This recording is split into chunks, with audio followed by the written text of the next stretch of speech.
I-translate mo sa Tagalog. Sundin mo ko. Asyhadu Allah ilaha illallah wa asyhadu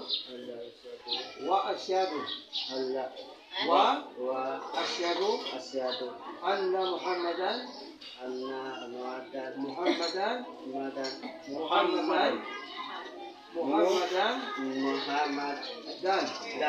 Rasulullah wa asyhadu anna Isa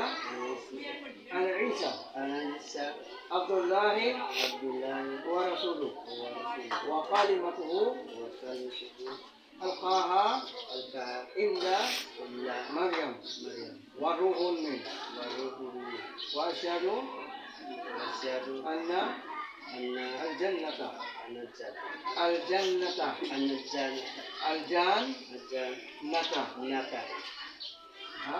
wa asyhadu anna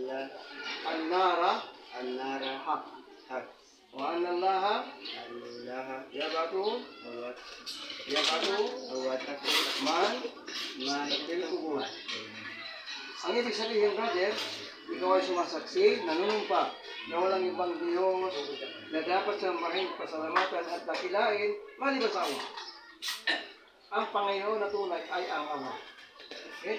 Yung ibang Panginoon, ibang pasala, piki yan. Kaya pag ikaw ay kumuha ng piki, nagkamali ka naman.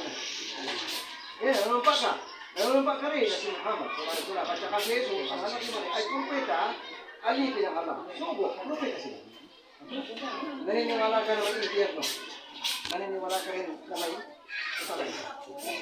Ang impyerno, para sa mga kasalanan, susumuhay. Yung paraiso, para sa mga sumunod. Sa mga sumabasaba. Yun ang buhay ng sila. At naniniwala ka rin na ikaw ay babangon. Sabihin mo, sa araw na maling nagkabuhay, haharapin mo ang lahat ng iyong ginawa dito sa mundo. Kaya hindi tayo makakatakas. Babangon tayo, mamumuhay tayo muli. Sumamba ka sa iba, para na po tanong malaki. Hindi ka kasama doon.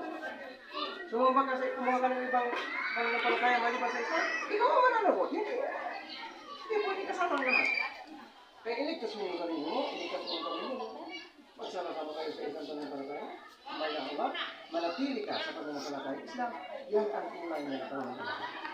At nakuha mo ang tamang mo. Yun ang ibig sabihin. So, maklok, congratulations. Alhamdulillah.